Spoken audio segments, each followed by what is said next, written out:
Okay, I'm now going to hand over to Jason Brandon, who's Deputy Director and Principal Social Worker for Adults Health and Care. Over to you, please, Jason. Thank you very much. Good morning, everybody. Really nice to be here. And Sam, thank you very much for the keynote. It set the context really beautifully for my slot.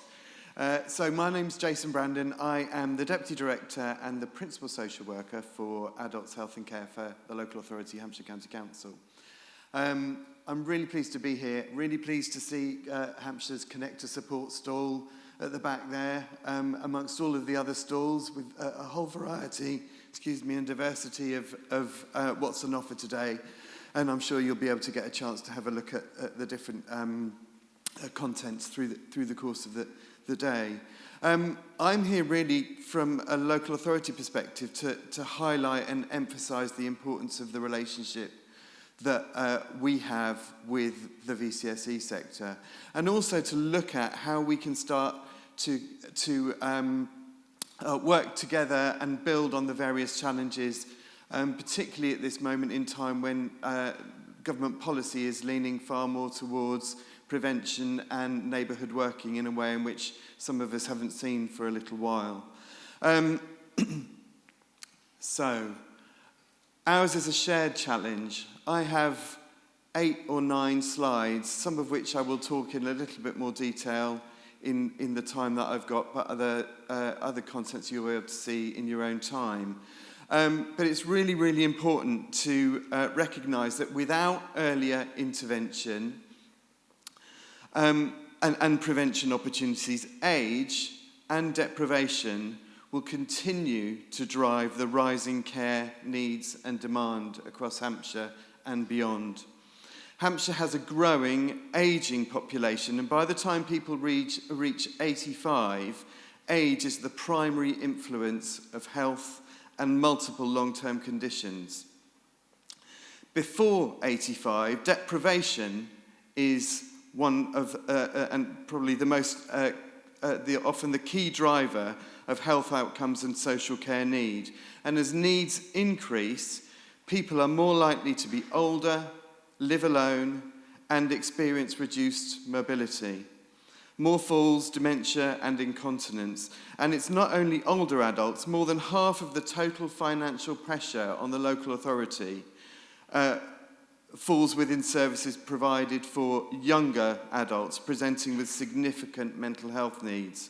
And that's why prevention and earlier help across our communities matters so much, and why the partnership with our VCSE is essential. And building on much of what the NAVCA report described in Sam's keynote, the value that the VCSE sector is able to provide in terms of that relationship-based practice, in terms of that principle of maximising and working towards supporting people with their maximum independence is absolutely critical. So, looking at our strategic priorities as a local authority, this work sits really clearly in terms of keeping people healthy, well, and independent, helping communities thrive, and keeping people safe, providing innovative services that people value. In the Adults Health and Care Directorate, that translates into priorities around prevention from a person-centred perspective and demand management from a capacity perspective, supporting people to live independently at home for as long as possible with the right accommodation. Our vision is simple and bold. We want every person in Hampshire to live a long, healthy and independent life in the place they call home, with the people and things that they love, belonging to safe and thriving communities.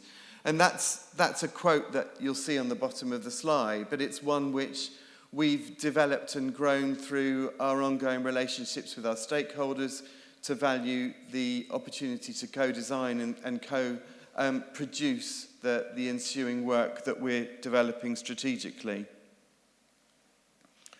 So, might be a little bit small, but these tiles on the slide here build on the work that we're doing with the sector and with stakeholders to develop a prevention strategy. Partnership working is the foundation of the strategy and the vision. We all have a part to play. So across universal and targeted interventions, making every contact count, improving connectivity and navigation has been referred to already this morning, investing in our workforce, being evidence-led and recognising that housing, employment, transport and healthy lifestyles shape outcomes.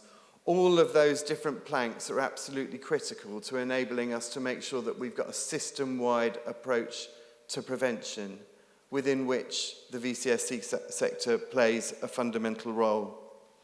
So an example which I'm able to share with you today is the collaboration work that we've undertaken with the Princess Royal Trust for Carers. In 2022-23, the Care Quality Commission came to visit Hampshire.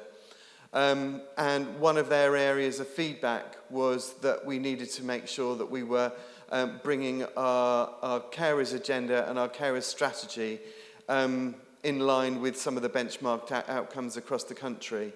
So collaboratively, working with key stakeholders around the country, around the county, I beg your pardon, we've worked to develop a more strategic approach and commissioned a collaboration with the Princess Royal Trust for Carers, which provides some of the information today following year one, where we saw 17,997 referrals, nearly 900 of those from Adults Health and Care, nearly 3,000 of those from self-referrals, 7,000 carers were supported with information and advice, 10,000 received one-to-one in-depth support. On average, carers received 121 hours of support, 2,000 carers received money management and benefits support, 8,500 received emotional and mental health support, 3,500 contingency and emergency plans were created, 174 activations, including 132 sourced care hours. So a number of metrics that I'm sharing with you today, but really go to show a positive improvement, but with more work to do.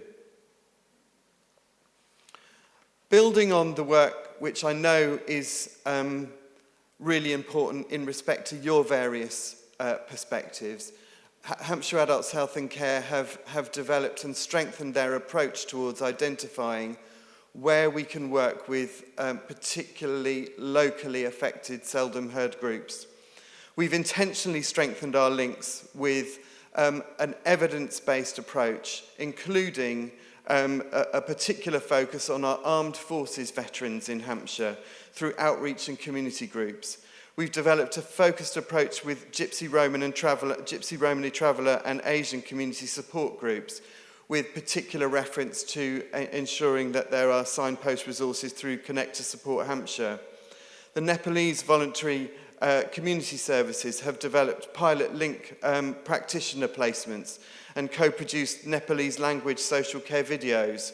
We've also worked alongside the ICB with their Gypsy Romany Traveller, Showman and Boater network.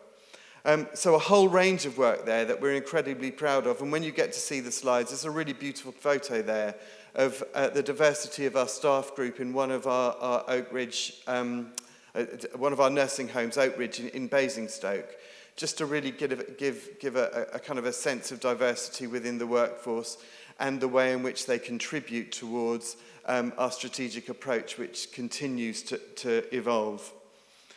Other partnership examples are cited on the slide here. So supporting VCSE access to community groups under the Household Support Fund, targeting the funding towards carers, assisting VCSE organisations in accessing around £1.2 million worth of external funding in 24-25. We've delivered the Community Wellbeing Worker Service, which we are looking to recommission and refresh due to its success and working alongside various different community groups. We've contributed to the Hampshire Safeguarding Adults Board, and we're now beginning to work on co-producing a Hampshire dementia strategy. So plenty of future opportunities to work on. Our priorities with respect to our strategic approach include referencing how we're working with our neighbourhoods in conjunction with the VCSE and our ICB NHS colleagues, working to develop the work that I've already referenced around our seldom heard group engagement, and developing the best start hubs which are focused on supporting young people and their families in numerous locations around the county, making sure that their support is timely and accessible. There's a list here of opportunities for the VCSE, certainly touched on already by Sam in the keynote, but working really closely with the communities. You know communities in a way in which the statutory sector will benefit from working to collaborate with. So whilst we're really focused now on ensuring that we're building greater management information around our quantitative data sets, we shouldn't diminish the opportunities that there are within our qualitative data. And some of the qualitative data enables us to really get a greater appreciation of the stories of the interventions that you are involved with in terms of supporting people. Some of those groups of people who are most vulnerable that Sam referred to are those groups which we know that the voluntary sector can make an invaluable difference and contribution towards supporting.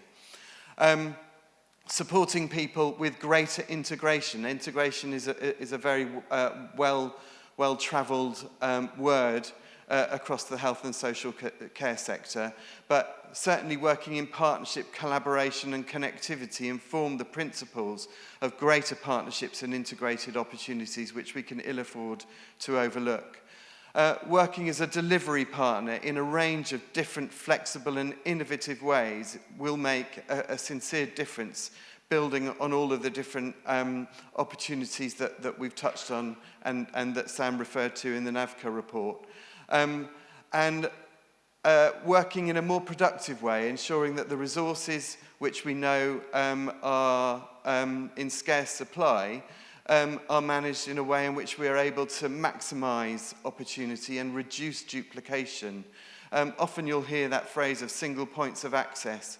You'll hear that phrase around working with people in a way which is no wrong door. We want to really build on those principles with our prevention approach and ensure that people have the most suitable access in a timely way to services. And lastly, not sitting on our hands and being complacent that this is as good as it gets. We continue to improve, we continue to collaborate with our partnerships, both with the information and the resources and the feedback we have from the people who need and draw on care and support. So that's my final slide, which is a thank you for everything that you do. Unfortunately, I'm not going to be able to stay for a lot longer this morning, but I don't know if I've got any time for any more questions. But that's fine. I mean, what I would say is if there are questions, what we'll do, I know you've got to dash, we'll feed them through to you. So if there are questions, when you get to fill in your QR code with the feedback, can you put your questions, if you have any, for Jason, and we'll pass them on to you. Is that all right? Because I'm aware you've got to go. Lovely. Thanks ever so much, Thank you everybody, so much. and hope you have a good day. Cheers. Thank you.